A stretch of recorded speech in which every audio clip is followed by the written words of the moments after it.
Yes, and here we are discussing correct behavior, remarked one old gentleman member of the club to another in a noble burst of self-castigation. True, true, my dear sir, the other agreed enthusiastically. One can never predict what young people will do next. But the question here is not of young people in general, a third venerable club member objected. Here we are concerned with not just a young man, but with the most brilliant specimen of the young set. That's the way to look at it. Yes, we needed someone like that around here. We were running out of real gentlemen. The crux of the matter was that the new glamorous personality who had now shown his mettle was also a member of one of the oldest families and one of the richest landowners in the province, and so could not help being a real asset in public life. I have already mentioned in passing the mood of the local landowners. Some people were quite ecstatic.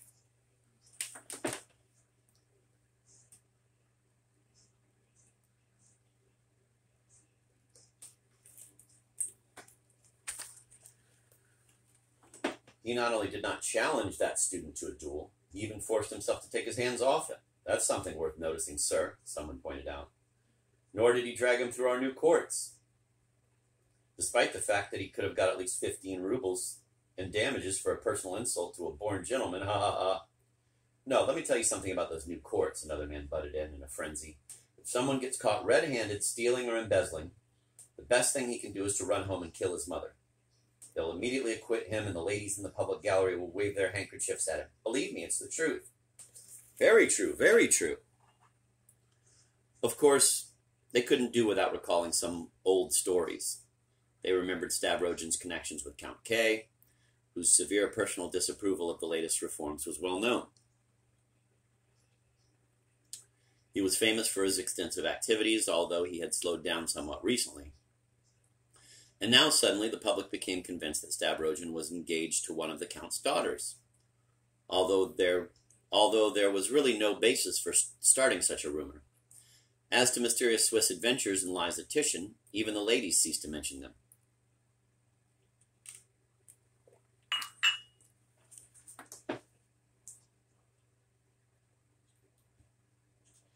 Let us add also that Mrs. Drozdov and her daughter had by this time paid all the visits expected of them.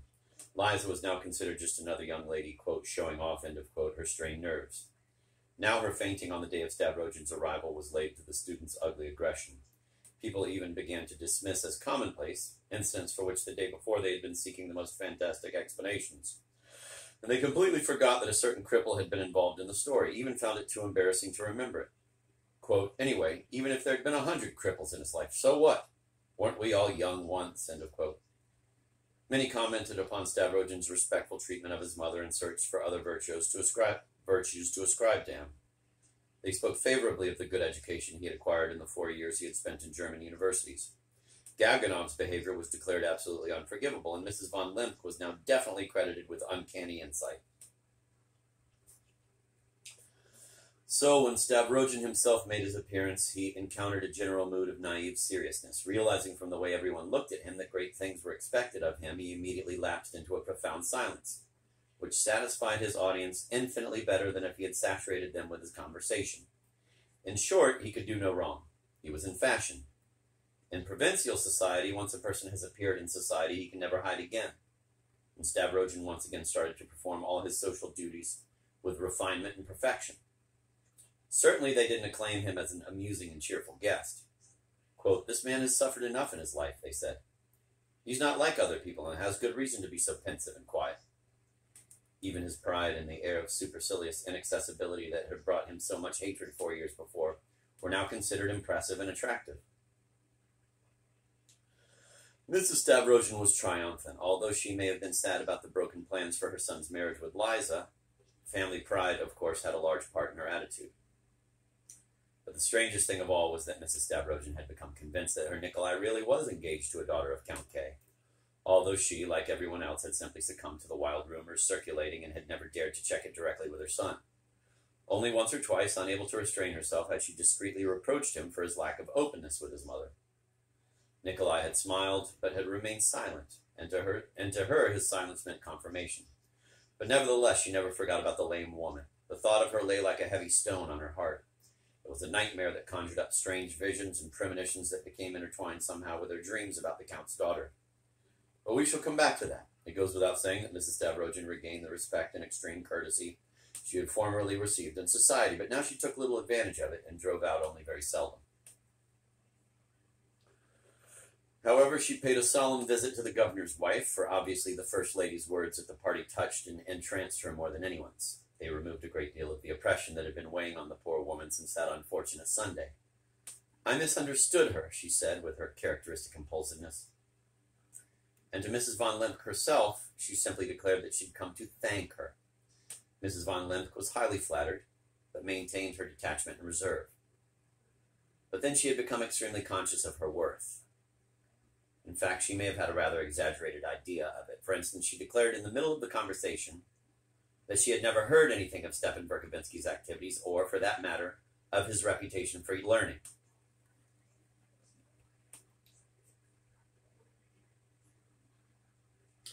Of course, I received his son Peter. I'm very fond of him. He's a very impulsive young man, and he's still young, and I must say he's very well informed. Anyway, he's not just a retired old critic.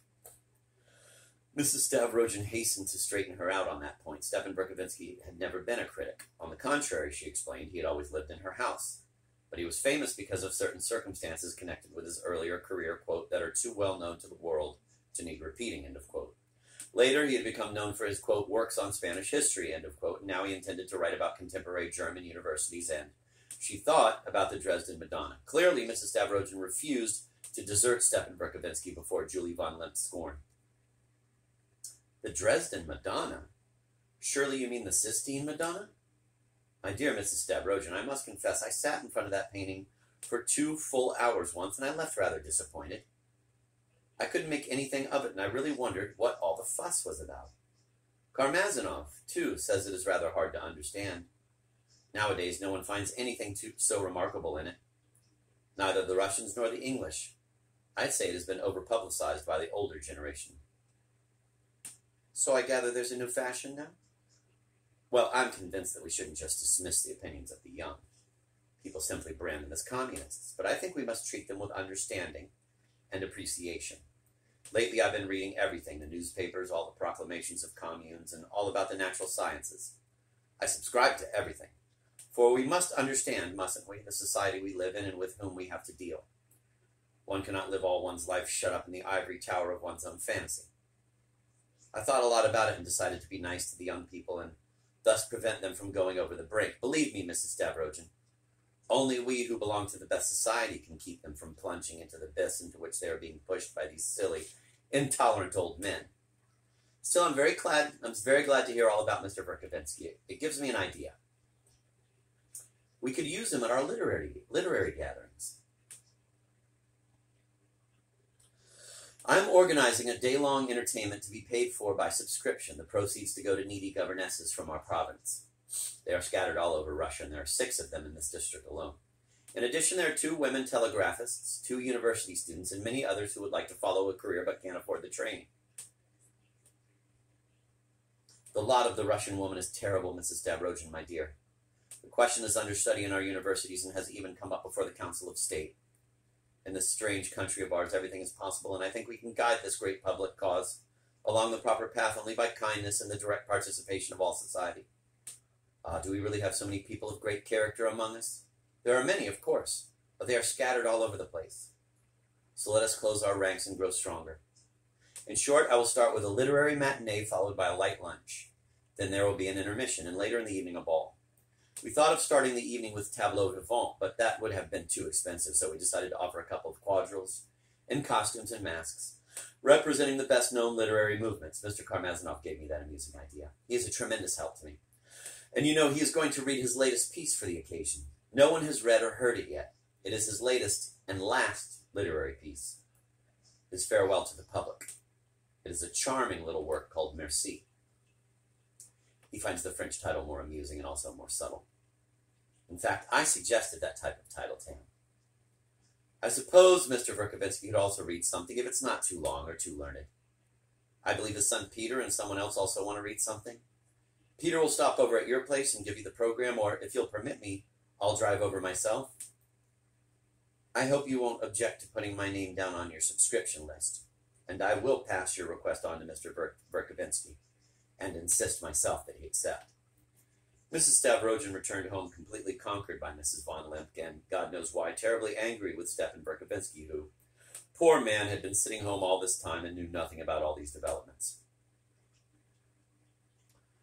I find her absolutely irresistible and really cannot understand how I ever could have been so wrong about her, she told her son and Peter Verkovensky, who had dropped in to see them that evening. Still, you should make peace with the old man. He's in rather a bad way, Peter said. You might as well have relegated him to the kitchen. Yesterday, when he met you driving out in your carriage, he greeted you, but you turned away. But you know, we'll make an important man of him yet. In fact, I have something in mind for him, and I believe he can still be useful. Oh, he'll be reading something at the gathering. I wasn't talking about that. I was going to see him today anyway, so would you like me to tell him? If you wish, although I'm not sure how you'll be able to arrange it, she said hesitantly. I wanted to have a talk with him myself. I wanted to fix a day and a place where we could meet. She frowned. But why bother making a date just to tell him that? Why can't I just tell him? I suppose you can tell him, but still. Tell him that I want him to come to my place and that I'll let him know when. Tell him I'll do so without fail. Peter ran off with a wide grin on his face. As far as I can remember, he was being particularly nasty at that time and vented his irritation on almost anyone. Curiously enough, people forgave him for it. In general, everyone seemed to feel that he should be regarded in a special way. I must note here that he was very angry about Stavrogin's duel. It had taken him completely by surprise, and he had turned very green when he first heard about it. Perhaps it was mostly a blow to his vanity. He heard about it only on the following day, when everyone else already knew about it. But you had no right to fight that duel, he whispered to Stavrogin when he came across him in the club, on the 5th day after it had occurred. Remarkably enough, that was the first time the two had met in those 5 days, despite the fact that Peter had been paying almost daily visits to Mrs. Stavrogin. Stavrogin passed by him without stopping, looking at him absently as if he had no idea what Peter was talking about. He was making his way across the large ballroom toward the bar. And then you went to see Shatov, too, and you intend to make your marriage with Maria Lebyek in public? Peter whispered, hurrying after Stavrogin and unthinkingly grasping his shoulder. Suddenly Stavrogin shook off his hand and turned on him with a threatening frown. Peter stared at him, his lips stretching into a strange, long, thin smile. Stavrogin walked on. Peter went straight from Mrs. Stavrogin's to his father's, impatient to vent his spite on the old man. He wanted to get even with him for an offense of which I had no idea at the time. During their last meeting, namely on Thursday of the previous week, Mr. Verkovensky had chased Peter out of his house with a stick after an argument that he himself had initiated. Mr. Verkovensky had concealed the fact from me at the time, but now, as Peter rushed into the room with his usual arrogant grin, his eyes darting around all the corners with such unpleasant inquisitiveness, Mr. Verkovensky motioned me unobtrusively not to leave. So I had the opportunity to witness this meeting from beginning to end, and I found out how they really felt toward each other. Mr. Verkovensky was stretched out on the sofa. He had grown thin and yellow since the previous Thursday. Peter sat down on the sofa next to him, casually tucking his feet under him and taking up more space than respect for his father dictated. Mr. Verkovensky made room for him with dignity and without saying a word. An open book lay on the table. It was Chernyshevsky's novel, What Is to Be Done. Alas, I must here admit a strange small weakness of my friend's. The notion that he must come out of his retirement to offer a final battle. It was getting hold of him more and more. I gathered that he was studying this novel so that, in the event of a future clash with the, quote, squealing demons, end of quote, as he called them, he would know their tricks and arguments in advance, straight from their own textbook, and so be able to thwart and refute them before her. Oh, what torments that book caused him. At times he couldn't stand it any longer, threw it aside, and paced the room almost in a frenzy.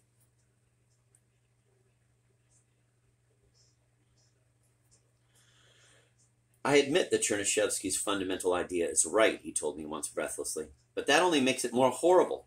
It's our own idea. We were the first to plant it, to nurture it. Besides, what new contribution could they possibly have made? And good Lord, just look how it's expressed. It is so incredibly distorted and twisted around, he shouted, rapping the book with his fingers. You don't really imagine, do you, that that's what we were striving for? Who would ever recognize our original idea in that? I see you're enlightening yourself, Peter said with a smirk, picking the book up from the table and looking at the title. It's high time. I'll bring you something even better if you wish. Mr. Verkovensky let this pass. sticking to his dignified silence. Peter then quickly explained the object of his visit. Mr. Verkovensky was obviously dumbfounded and listened to his son with a mixture of alarm and growing indignation. And so this Mrs. von Limp really thinks that I'll go and read some piece of mine at her house just like that? You don't get it. She doesn't really need you at all. She's just being nice to you to get on the right side of Mrs. Stavrogin. Anyway, it goes without saying that you won't dare balk. Besides, you're longing to do it. Peter grinned unpleasantly. You old-timers are all so hellishly ambitious. But listen, try not to bore them to death. What do you have? Spanish history? You'd better let me have a look at it 2 or 3 days beforehand. Otherwise, I'm afraid you'll put everyone to sleep. These remarks were too crude and too obviously deliberate. Peter was rather clumsily suggesting that there was no other way of communicating with his father, that he was incapable of understanding more refined language and more subtle concepts. So Mr. Verkovensky continued firmly to ignore his insults. Peter's news, however, had made a shattering impression upon him. And it was she herself who asked you to tell me all this? As a matter of fact, she wanted to fix a day and a place for a mutual explanation. The leftovers of your sentimental goings-on, I suppose. You've been flirting with her for the past 20 years, and that's given her some very peculiar ways of doing things. But you needn't worry. Now she herself says every minute that she has finally seen through you. I told her to her face that all that tender friendship of yours was nothing but a mutual outpouring of slops. She told me quite a bit, and I must say I was shocked to find that you've been just like a flunky to her all this time. It even made me blush for you, you know. So I've been her flunky, have I? Mr. Verkovensky said, unable to restrain himself any longer. Worse than that, you've been a hanger-on. That is a voluntary flunky. You were too lazy to work, but you were fond of money. Well, all that has dawned on her at last. You should hear the terrible things she says about you now. Ah, those letters you wrote her really made me laugh, although I was also disgusted and ashamed. It's incredible how perverted you are. There's something so corrupting and begging, and you are a striking example of it. So she showed me So she showed you my letters. All of them. But how could I possibly read them all? Ugh, what a lot of paper you've wasted. I'd say there are about 2,000 of those letters. And you know, old man, there was a moment when she was prepared to marry you. You were really stupid to miss that opportunity. I mean, from your point of view. For it would certainly have been better than being offered the chance to marry another man's sins as you are now. Just because she's taken it into her head and because she can pay you for it. Pay me? She told me she was paying me? Mr. Verkovensky cried out in pain. What do you expect? I tried to defend you, and money, after all, is the only excuse she can have. She understood very well that you, like everyone else, needed money, and that from that point of view, you're probably justified. I made it as clear to her as 2 × 2 = 4 that you were deriving mutual advantage from each other, she being a capitalist, and you her resident sentimental jester. As a matter of fact, she doesn't even resent your doing all those things for money, although you did milk her like a cow. What she's angry about is that for 20 years you've hoodwinked her with your high-sounding pretenses, made her lie to people all the time. She, of course, will never admit that she lied, but you can be sure that she'll make you pay double for it. I wonder how you can have failed to see that one day you were bound to pay for it all. You weren't that stupid, after all. Yesterday I advised her to send you to an old people's home. Oh, don't worry, one for gentlefolk, of course. Nothing that would hurt your feelings. As a matter of fact, I believe that's just what she'll do. Now, do you remember the last letter you sent me when I was in Karlov province 3 weeks ago? You didn't show that to her, did you? Mr. Verkovensky cried, horrified. I certainly did. As a matter of fact, it was the first thing I did. That was the letter in which you informed me that she was exploiting you because she was jealous of your talent. It also contained that story about another man's sins. My, what sensitivity you have, old man. I almost split my sides laughing. By the way, your letters are incredibly boring, and your style is atrocious. I often left them unread, and I believe I still have an unopened one somewhere. I'll send it to you tomorrow. But that last letter of yours was really perfect. Ah, you should have heard me laugh. You monster. You freak, Mr. Verkovensky shouted.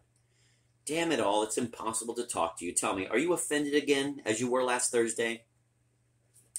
Mr. Verkovensky drew himself up threateningly. How dare you talk to me like that? Like what, you mean in plain language? Tell me. You freak, are you really my son, or aren't you?